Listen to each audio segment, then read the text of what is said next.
Olá, pessoal. Estamos aqui de novo para mais um Papo de Especialista podcast. Nós estamos hoje aqui de novo na casa da BF Dias, que gentilmente nos cedeu esse espaço, mas eu tenho aqui uma convidada muito especial. Hoje, com certeza, você vai mergulhar no mundo da microbiologia. Então, antes de mais nada, eu peço, curta, compartilhe. Esse vai ser um conteúdo fantástico. Com certeza, nós vamos voltar aqui alguns anos nas nossas aulas de biologia, de microbiologia, para aprender um pouquinho mais, tá bom? Então, vem comigo para mais um Papo de Especialista podcast.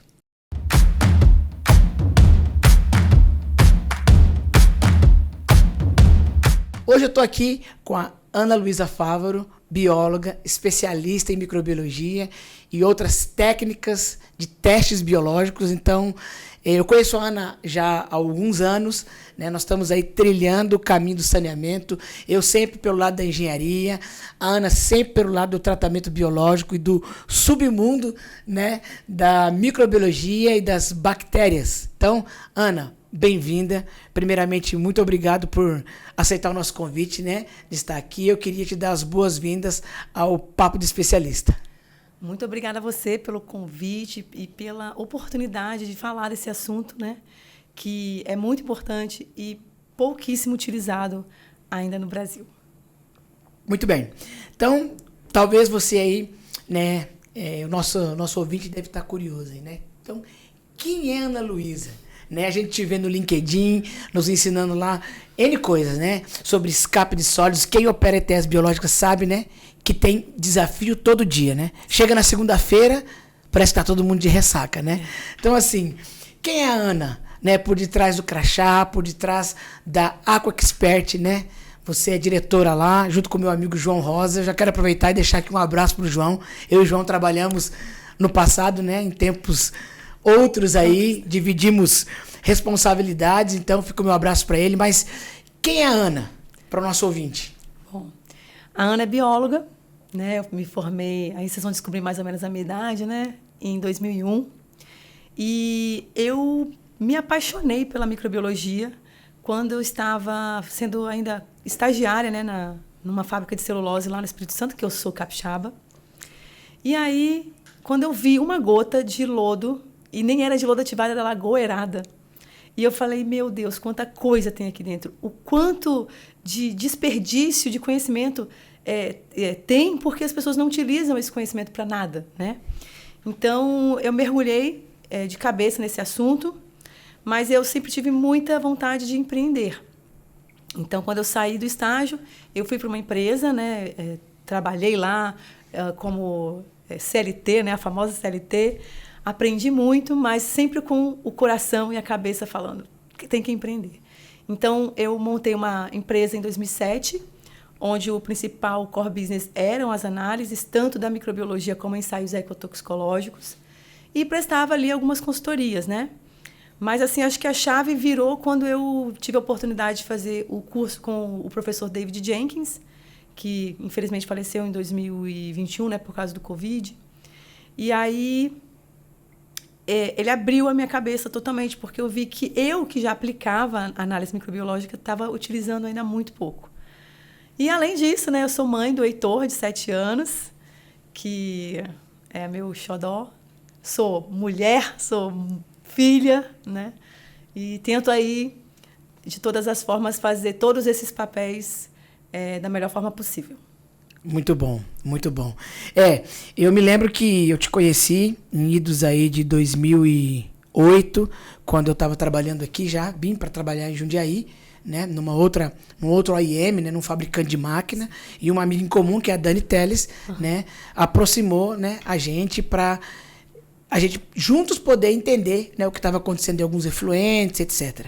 E eu sei desde então, né, que você realmente é muito especializada em tudo aquilo que se refere à microbiologia de lodos ativados. A gente fala assim, mas na verdade tudo que se refere ao tratamento biológico, né, que não é só aeróbio, é anóxico, é anaeróbio. Então, assim, de uma maneira geral, Ana, eu queria já deixar uma pergunta bem aberta, né, para ti em relação ao seguinte, né?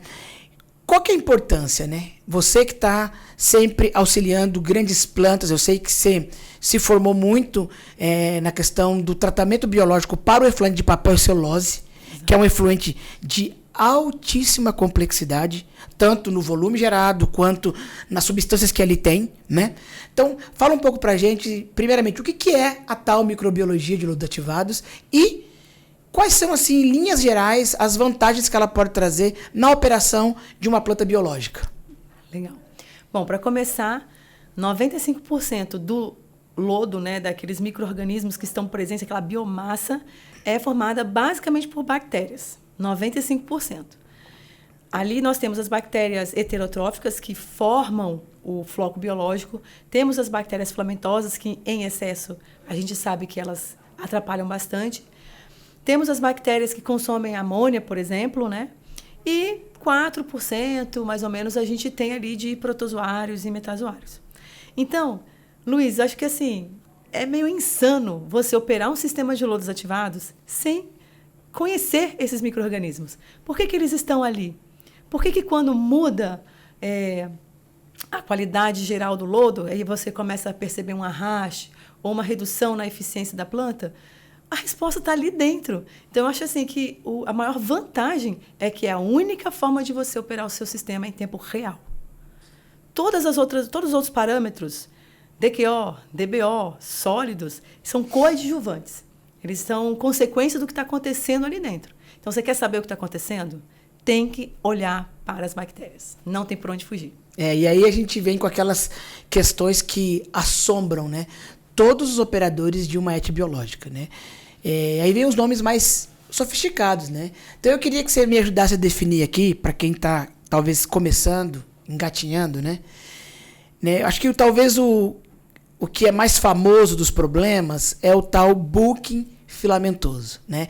E a gente, então, às vezes encara as filamentosas como sendo as vilãs da história. Mas a coisa não é bem assim, né? A gente sabe que um floco biológico, ele é um consórcio de micro-organismos. E tem que existir um equilíbrio. Uhum. Mas fala um pouquinho pra gente, assim, o que é o booking filamentoso, né? Elas são bem-vindas ou não são bem-vindas, né? Então eu queria deixar você à vontade para falar um pouco sobre as vilãs, né? Sim. Bom, de fato, as filamentosas, elas surgem de alguma deficiência que tem na planta, tá? Então, normalmente tem a ver, por exemplo, com a falta de oxigênio, ou com a idade do lodo que não está na faixa ideal, a relação F sobre M, que também não pode não estar na faixa ideal. Então, sempre vai ter um pouquinho delas que vão crescer, e aí isso acaba ajudando a formar o chassi do floco, né? Então, aquilo realmente ajuda. Mas, como tudo na vida, tem que ter um equilíbrio. Como elas são filamentosas, elas são muito compridas normalmente, elas acabam atrapalhando a estrutura geral do floco. Ou elas são, como vocês podem ver aí na imagem, bem curtinhas, e aí tende a deixar o floco um pouco mais difuso. Ou elas são desse jeito bem longas, que, na verdade, como você pode ver aí na foto, o floco tá bom, tá bonito, mas ele não consegue sedimentar. Por quê? Porque forma como se fosse uma espécie de paraquedas, né? E aí o floco fica muito leve e tende a flotar, né? O IVL fica muito alto. Então, a partir do momento que você conhece as espécies, porque não é tão difícil assim, só existem 19 espécies, né?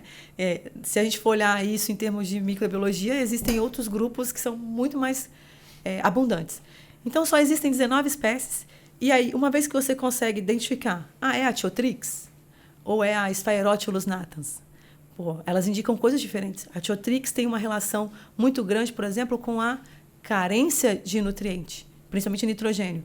Já a Sphaerotilus natans, e elas são bem diferentes, posso colocar também aqui uma foto de uma e de outra para vocês verem a diferença. Já a Sphaerotilus tem muita relação, por exemplo, com o oxigênio baixo. Aí você pode estar se perguntando, mas o cara não mede lá o oxigênio? Ele vai saber que está baixo, né? Então, não esse termo oxigênio baixo também é relativo. Tem relação, por exemplo, com quanto de biomassa eu tenho respirando dentro do meu reator, né? Enfim, às vezes o seu equipamento pode estar mal calibrado, não está falhando. O que não é uma não é uma novidade, né? Muitas vezes. Então é isso. O buco filamentoso é realmente, eu diria para você hoje assim, ó, a gente recebe a amostra do Brasil inteiro para analisar o lodo. Dessas amostras que a gente recebe, eu diria que mais de 80%, quando chega, o problema é buco inflamatoso. Então, por exemplo, a fama não é à toa. Não. É o pior problema. Muito legal. Dúvida. Mas, enfim, quando a gente... Então, ou seja, se eu tenho um excesso de filamentosas, isso é um problema. Então, o mundo ideal é ficar sem filamentosas? Olha, eu sempre vi nas referências que não pode ficar sem filamentosa. Mas eu vou falar na minha experiência prática. Eu recebo também muitas amostras de clientes que não têm nada de filamentosa e eles não têm problema. Então, assim, na literatura fala que tem que ter uma certa quantidade. Mas, na vida real, eu nunca peguei uma planta que só porque não tinha nenhuma filamentosa... Não estava performando. Não estava performando, nunca vi. Muito legal, muito legal. Bom, outro, acho que fantasma, né, que assombra, tem muito a ver com escape de sólidos, né? Então, assim, escape de sólidos eu sei que não tem uma causa única, né? São vários fatores que podem levar a um escape de sólidos, né? E o que você tem visto aí, por exemplo? Eu não consigo atingir qualidade porque meu decantador está vertendo sólidos assim de uma maneira absurda, né? Então, o que você poderia elencar como as principais causas, né, de esse arraste de sólidos? Tá. Olha, em primeiro lugar, realmente são questões biológicas por conta principalmente do buco filamentoso, mas em segundo lugar tem uma causa que não é tão biológica assim. Muitas vezes o IVL está bem baixinho. Como nessa foto, olha que lodo lindo. Né? Esse é um lodo perfeito. Os flocos estão grandes, compactos, filamentosa sob controle. O IVL, por exemplo, de um floco desse pode estar em torno de 50. E mesmo assim, existe o episódio de arraste. Então, primeiro eu gosto também de já separar a nomenclatura. Existe esse arraste que você acabou de falar, que você vê ele vertendo mesmo. Mas tem a flotação. A flotação você vê o manto de lodo inteiro subindo. Então, nesse caso, é um erro operacional mesmo, né? O operador, às vezes, quer diminuir ali o descarte de lodo, ou fica muito tempo ao longo do dia sem abrir a válvula de descarte ou de recirculação, então aquele ambiente ali fica anóxico. E aí, bactéria é assim. Abriu uma brecha para ela, vai se desenvolver. No ambiente anóxico, a gente tem o desenvolvimento das desnitrificantes, que são bactérias que consomem o oxigênio, não do oxigênio livre, mas do nitrato. Aí forma nitrogênio gasoso e empurra esse lodo que estava maravilhoso para cima. E é bem diferente, né? Porque, por exemplo, quando você tem esse vertimento... Eu já operei plantas de lodo ativado, né? Lá em tempos... Remotos. Tem aquele arraste que você tem quase uma água meio barrenta, né? Então, você vê aqueles flocos bem pequenos, uma água muito túrbida. Isso. Mas a ocorrência de desnitrificação, e a minha planta tinha essa tendência, porque nós tínhamos águas amoniacais de quase 400 miligramas por litro na entrada. Então, assim, qualquer falha no segundo tanque de desnitrificação, eu usava etanol, uma planta clássica de um bardefo de 4 estágios, né? Você via os blocos de lodo subindo com as bolhas. Inclusive, então, eu tenho uma imagem de Isso é exatamente o que você falou, a gente pode colocar para o pessoal ver. Eu vou pedir para o pessoal então, colocar para a gente na tela esse bloco de lodo aí subindo. Muito interessante. Muito legal. Aí, Luiz, depois disso, eu acho que eu classificaria em terceiro lugar problemas com booking viscoso, que já é um floco que a biomassa ela começa a apresentar um excesso daquelas substâncias poliméricas extracelulares que são típicas mesmo do lodo ativado. As bactérias produzem mesmo, mas numa carência muito grande de nitrogênio ou de fósforo, esse lodo fica gelatinoso. Existem relatos de clientes nossos que falam assim, Ana, o meu lodo está tão gelatinoso que quando ele chega na prensa, não adianta colocar polímero, coagulante, o que quiser, ele não flocula. Ele fica uma gelatina mesmo, uma gosma. E tudo isso por conta de uma ação simples. O cara não dosou nutriente adequadamente. Por quê? Porque eu tenho residual de nitrogênio. Deixa eu te falar, não é assim. Eu canso de falar, não é assim que você sabe se está faltando nutriente na sua planta. A única forma de você saber, com certeza, se está faltando, é se não tem bioindicadores de falta de nutriente. Porque eu tenho cliente que lança o nitrogênio com 2 miligramas por litro e ele tem booking filamentoso ou booking viscoso dessas espécies que são típicas de carência de nutriente. Como é que você explica? Né? Então, assim, esse é um mundo que, se a gente fosse aprofundar um pouco mais, por exemplo, existem algumas indústrias que têm um problema de produção, por exemplo, de amido. Papel tem isso, produz lá na produção, usa amido. Amido é muito fácil de biodegradar. O que você acha que a bactéria vai preferir? Um fenol? Um fenolzinho? Ou um amido? Até mesmo o nitrogênio. Ela vai captar primeiro o mais fácil. Então, ela fica meio com preguiça de consumir aquele nitrogênio. Então, aí o operador fala assim, uai, mas parece que eu estou dosando e tá saindo igual, ela não está consumindo? Não, não está. Então, você tem que tratar esse outro sintoma também. Como que eu faço isso? Aí é papo para outro dia, que exatamente, é muito longo. Olha só, avançando, eu sei que, né, não é só a microbiologia que é uma, né, das suas áreas de conhecimento, né? O nome da sua empresa leva expert no nome, né? E realmente vocês são assim. Eu queria que você comentasse comigo uma coisa, né?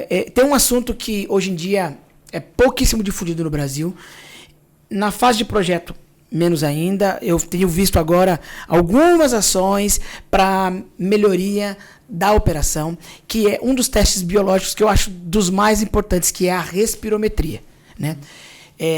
Ela é uma técnica, né, que pode trazer eu diria talvez um raio-x, né, do lodo. Ela fala muito sobre da relação do lodo com o efluente que está entrando, né?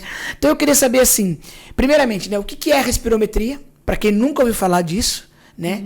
E na sequência que também você pudesse me dar assim, por quê, né, manter uma rotina de testes respirométricos ou até mesmo, por exemplo, migrar a planta para um controle não somente de oxigênio dissolvido, mas de um controle, né, por respirometria, né? Afinal de contas, o que é esse animal chamado respirometria? É muito engraçado. Às vezes eu falo isso a primeira vez com a pessoa, ela já remete àquela época do Covid, né, que tinha que fazer os testes respirométricos. Bom, na verdade, assim, as bactérias do nosso sistema de luz ativados, elas são aeróbias. Logo, para elas captarem energia do meio, elas usam o oxigênio como aceptor final. Então, é o seguinte, quando as bactérias estão saudáveis, elas consomem o oxigênio de uma forma muito mais rápida do que quando elas estão sob uma ação, por exemplo, de alta carga, ou então uma condição que entrou um efluente muito tóxico que está inibindo parte, né, das bactérias, e aí a velocidade de consumo de oxigênio reduz. Então, o teste de respirometria, ele avalia justamente essa velocidade de consumo de oxigênio. E dá para você avaliar somente o consumo de oxigênio por parte das heterotróficas, que consomem a DBO, e somente das autotróficas, que no caso do lodo ativado são as bactérias nitrificantes. Tá? Então, é um teste imprescindível para você avaliar. Está entrando um efluente muito tóxico? Porque assim, é difícil você saber, por exemplo, de onde vem a toxicidade. Ela é um inimigo invisível, né? E ela pode vir de qualquer parte da estação, da produção, no caso de uma indústria, como ela pode ser gerada na própria ET. Sim. Né? Então, é isso. Porque, por exemplo, tem alguns processos, por exemplo, a própria nitrificação, né?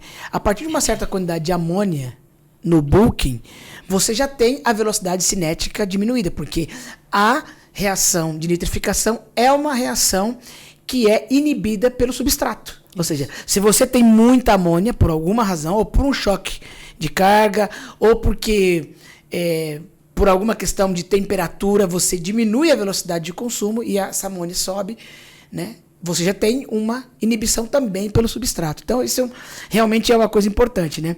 E eu me lembro que, quando eu estava numa outra companhia e comecei a ficar mais versado na questão do MBR, né? Meu mestrado é MBR. Uma das recomendações de um bom projeto de bioreatores de membrana é que, por exemplo, a DBO remanescente, ela seja menor de 5 miligramas por litro, para que você não estimule o crescimento de micro-organismos no interior do poro. Né? E uma das maneiras que a gente tem de garantir que você vai realmente exaurir toda a substância biodegradável é, por exemplo, na hora de calcular, considerar um OUR de um lodo doente. Com que finalidade? Bom, se mesmo numa situação de toxicidez ou de inibição, eu vou garantir que aquela carga de matéria orgânica vá ser consumida, porque eu quero preservar as membranas, né? Então, eu me lembro de muitas vezes sentar para discutir, falar, porque me questionavam, Luiz, por que no seu cálculo você tem um volume reacional 20% acima da média? Não, porque a gente calcula aqui na Lagos, por exemplo, considerando um OUR sempre menor de 90 miligramas por litro de O2 por hora. Ou seja, que já é um OUR ligeiramente baixo, né? Então, realmente é um ensaio muito importante, né? Exatamente. E de maneira prática, por exemplo, você acha que a gente poderia usar a respirometria para o controle da ETE? Poxa, com toda certeza. Isso começou até a se tornar uma obsessão para mim, porque eu pensava assim, cara, eu já tô nessa área há tantos anos, né?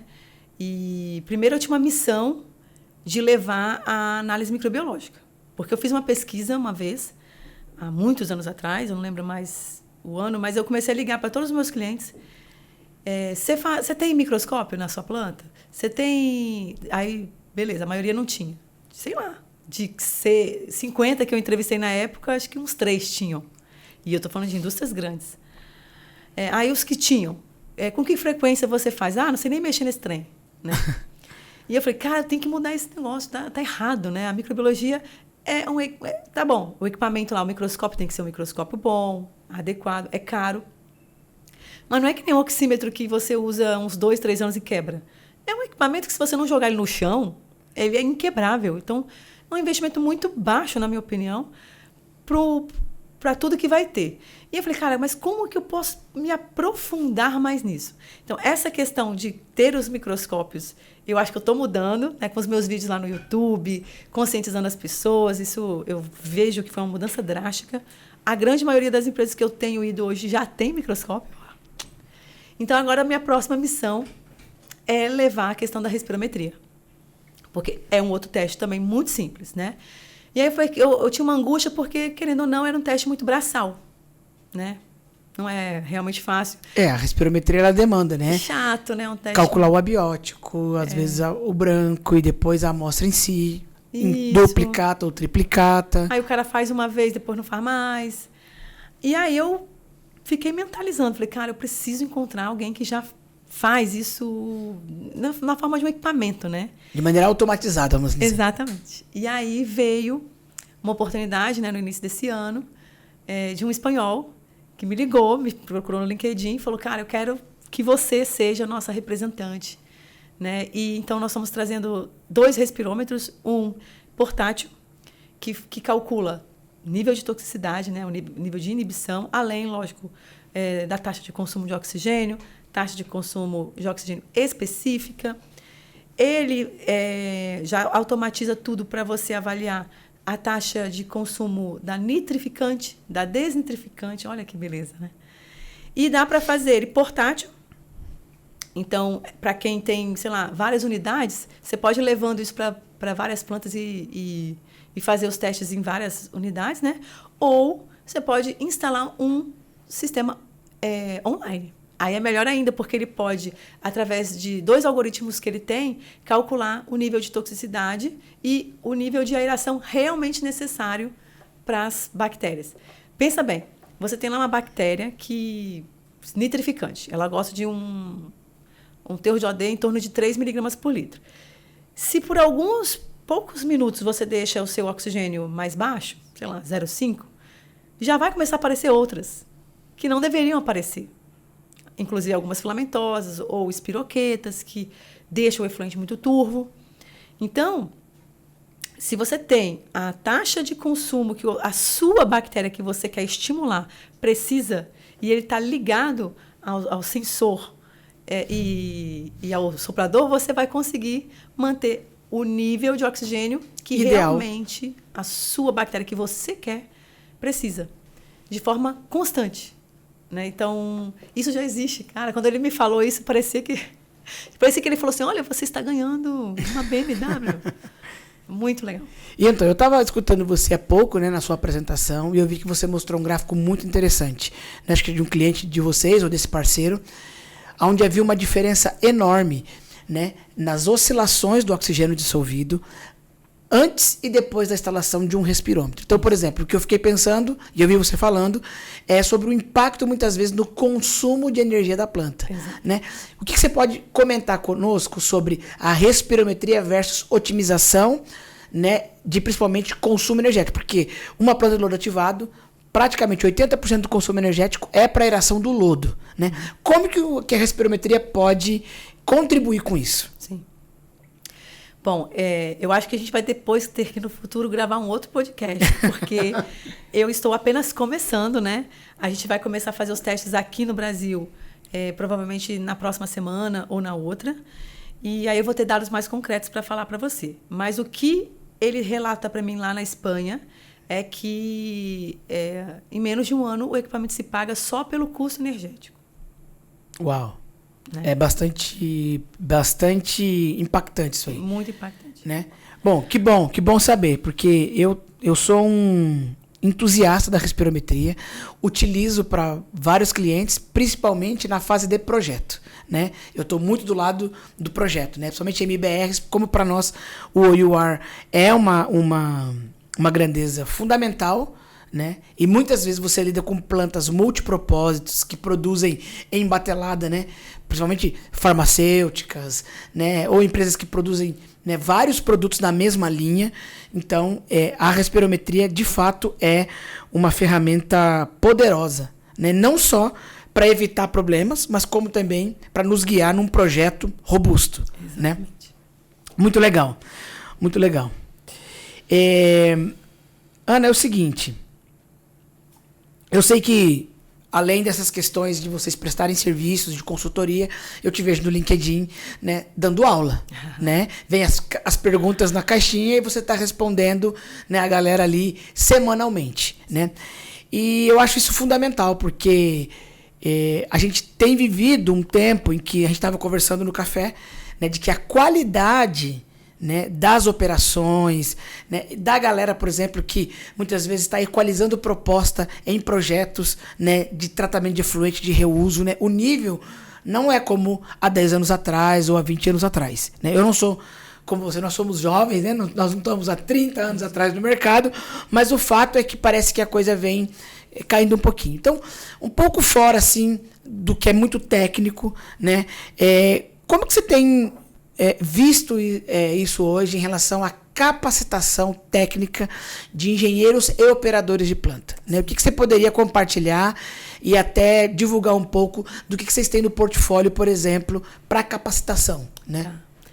Luiz, não tá fácil. A gente sofre bastante com a qualidade, né, dos operadores, até mesmo dos engenheiros das plantas. Às vezes o cara formou na engenharia e ele cai lá na ETE, né? Por algum motivo, vai ser o gestor da ET. E não é passado, né, nenhum treinamento para ele. Então, e aí o pessoal reclamava muito, mas você não acha nada na internet. Eu falei, então, vamos resolver esse negócio. Então, a gente criou, né, o canal no YouTube originalmente. E eu lembro, Luiz, quando eu comecei a gravar, né, eu via o pessoal de fora fazendo, né? Os americanos e tal. Eu falei, poxa, eu posso fazer esses vídeos também. Tinha um cara lá que eu seguia, de um canal americano. Eu falei, eu acho que eu consigo fazer até melhor que ele, que eu sou mais legal. Né? Ele falava todo quadradão, assim, né? E aí eu comecei a gravar. Eu gravei, acho que uns 10 vídeos, e eu não tive coragem de postar. Porque eu ficava pensando, o que vão pensar de mim? E não sei o que lá. Daí o meu marido um dia falou, ele me chama de Luísa, tá? Que o nome é Ana Luísa. Luísa, pelo amor de Deus, joga esse trem aí. O que vai acontecer de pior? Né? No máximo você vai ajudar alguém. Então tá bom.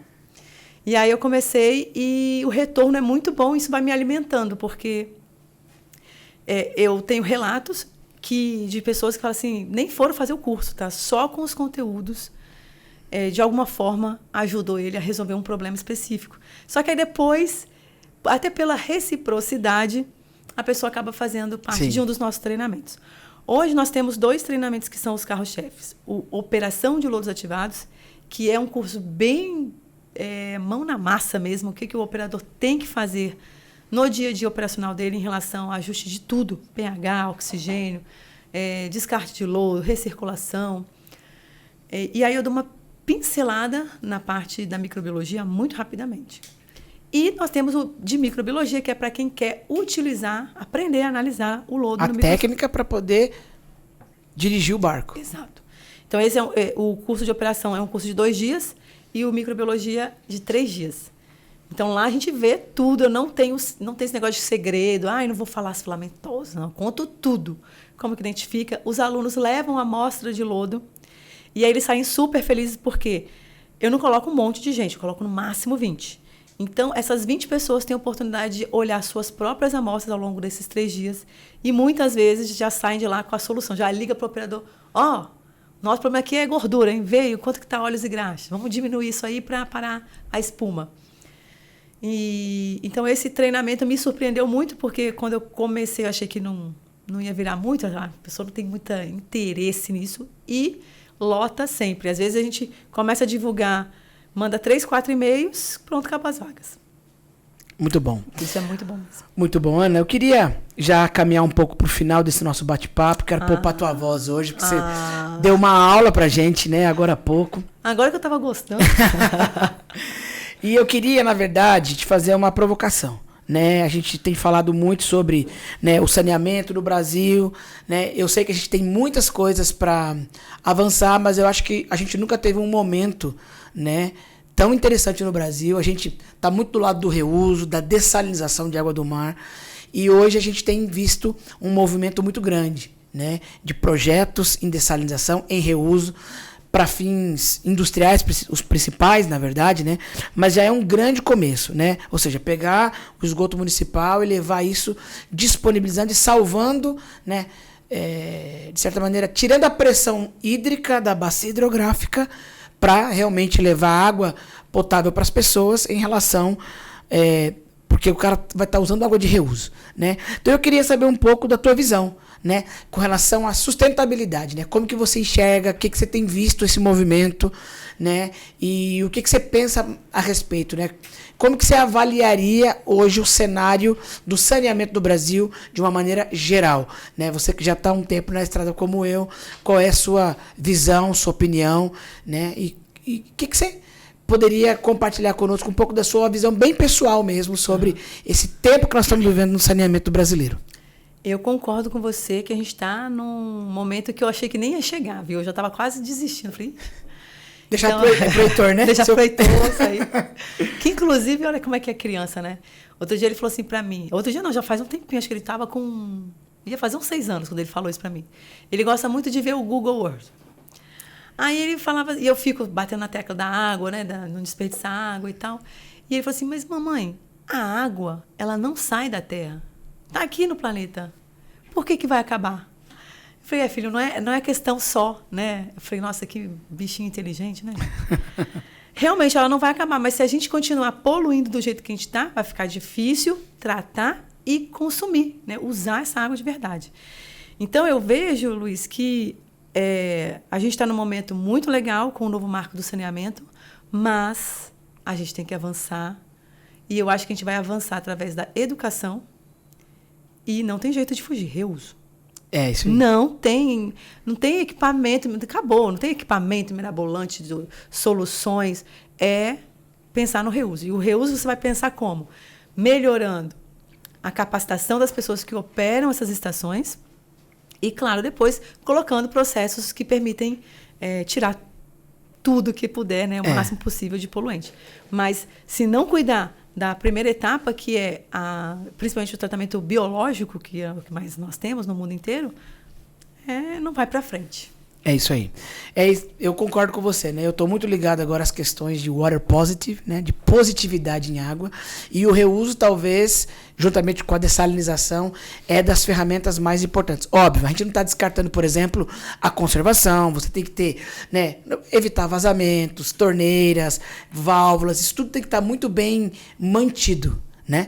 Mas, para a gente poder chegar em níveis, né, de economia e de conservação, nós não vamos ter outro caminho a não ser buscar fontes alternativas, né, como, por exemplo, a água do mar, que é abundante, dessalinizar, mas isso também tem sua limitação, porque, né, esse país é um país gigantesco, né, nem todo mundo está próximo do litoral. Então, o reuso é talvez das únicas técnicas que a gente tem para aumentar diminuir em 80%, 75% o consumo de água fresca, pegando o próprio esgoto, pegando o próprio efluente industrial, tratando adequadamente, trazendo isso de volta, né, nesse movimento de uma pegada hídrica positiva, né? E eu concordo contigo, né? O tratamento biológico ele tem que ser olhado com muito carinho. E não vai dar para fugir de técnicas como a microbiologia, a respirometria, os ensaios de toxicidade, porque se, né, nossas amiguinhas ali do mundo invisível, vamos assim dizer, né, não tão invisível assim, né, não nos ajudar, a gente não consegue realmente atingir os objetivos. Mas eu tenho uma pergunta para você também. Porque, assim, essa questão do reuso, a gente está engatinhando ainda, né, infelizmente. Mas, assim, a principal reclamação, a principal barreira que todos falam é a questão do custo, né? E, na sua visão, como que a gente vai ultrapassar essa barreira? Olha, eu tenho uma frase, inclusive está no meu bate-papo de amanhã, né? Que a gente está nesse evento aqui da BF Dias, que nos cedeu espaço. A primeira coisa que eu acho que a gente tem que se conscientizar é que a água mais cara é a água que não existe. Então, a gente tem percebido que a cada ciclo de alguns anos, né, a gente vive na América do Sul e a gente é muito influenciado, por exemplo, como é o Ninho, que é um evento que tem a ver com questões climáticas. Então, de tempos em tempos, nós temos abundância de chuvas em locais e escassez de chuvas em outro. Então, nós tivemos crises hídricas aqui no estado de São Paulo, né, em anos pregressos. E a gente chegou a ver aí, né, níveis de, por exemplo, do sistema Cantareira-Guarapiranga a níveis mínimos, né? A gente teve que pegar o nível mínimo e bombear praticamente da lama. Então, assim, existe um custo? Sim, existe um custo. Mas o que é mais caro? Né? A vida é o bem maior. Né? E, por exemplo, falando em custo, por exemplo, quando a gente fala em água dessalinizada, né, que tem um fantasma também, né? Água dessalinizada é caríssima, e não é. 1 litro de água dessalinizada hoje custa menos que 1 litro de água na garrafa. Então, assim, por quê? Porque as técnicas evoluíram, né? O próprio reuso. Hoje o reuso, na sua maioria, está baseado em tecnologias de membrana, ultrafiltração, osmose reversa, eletrodiálise, e já se passaram muito tempo, né, desde que as membranas foram inventadas. Então, a escala de produção, as técnicas de limpeza, né? A concorrência, as várias marcas. Então, isso permitiu com que o custo da membrana caísse e automaticamente se tornasse algo viável. Nós estamos falando assim de 20 centavos de dólar a 90 centavos de dólar, 80 centavos de dólar o metro cúbico de uma água de reuso. Então, assim, não é nada proibitivo. Então, isso é um mito. Nós temos que continuar o quê? Educando. Né? Assim como é um mito, nós comentamos aqui no último podcast, de que, será que nós estaríamos preparados para tomar água de reuso? Né? Nós ouvimos hoje também uma palestra super interessante, né, com a Ângela de Bernardo, né? Fica o nosso abraço para ela, que foi uma aula. Meu Deus. Então, assim, assustador, quando né? a gente vê aquelas ETAs convencionais pegando água de, entre aspas, rios, com o nível de contaminantes que nós temos, eu prefiro tomar água de reuso. Eu também. Que pelo menos é múltiplas barreiras. Então, assim, eu acho que a educação, né? E esse é um dos objetivos do Papo de Especialista. Fomentar a discussão, permitir que exista o contraditório, né? E trazer gente como você, por exemplo, que é apaixonada pelo tema, mas no final das contas se nós não educarmos, se nós não fomentarmos a discussão e quebrando essas barreiras, né? Outra coisa que eu quero destacar aqui, por exemplo, o rejeito da dessalinização destrói o meio ambiente. Não é verdade. Quando você pega todos os estudos de ecotoxicidade, de fauna, de microfauna, não é isso que a gente vê. Então, assim, óbvio, tudo tem que ter boa engenharia envolvida. Né? Você não vai pegar a salmoura e simplesmente colocar num tubo e já deixar ele na praia. Não é assim. Né? Mas o fato é que, sim, é possível, é necessário e, na minha opinião, é um caminho sem volta. Né? E eu encerro essa sua pergunta para mim dizendo, olha, a água cara é água que nós não temos. E a gente não pode chegar nesse ponto, nesse nível. Né? Embora o país, como o Brasil, tem muita abundância de água, mas essa água não está... ela está descentralizada. Ela não está distribuída igualmente para todo mundo. Para todo mundo, né? Tem aí o semiárido nordestino para nos ensinar que não é bem assim, né? O Brasil não é esse país da abundância das águas. Elas existem, mas elas estão muito mal distribuídas, né? Enfim, Ana, queria te agradecer, né, a sua disponibilidade de disponibilizar conhecimento nessa conversa nossa que foi muito boa. E, enfim, te desejar boa sorte aí na trajetória. Obrigada a você pelo convite. Parabéns por essa iniciativa maravilhosa. E espero ter de novo esse papo para a gente falar só da respirometria, dos resultados que a gente vai ter quando eu começar os meus testes. O convite já está lançado. Tá bom. Tá bom? Obrigada. Então você aí, espero que você tenha gostado, né? Você viu que foi uma conversa mesmo de universidade, hein? Você tá aí sentadinho, ouvindo, então curte, compartilhe, comente, faça perguntas, a Ana vai ter prazer em te responder. Nos siga, né, a minha, a Ana, nos nossos LinkedIns, tem muito conteúdo lá, tanto sobre reuso em membranas, quanto sobre as técnicas, os testes biológicos. Então, eu te espero no nosso próximo Papo de Especialista podcast. Forte abraço.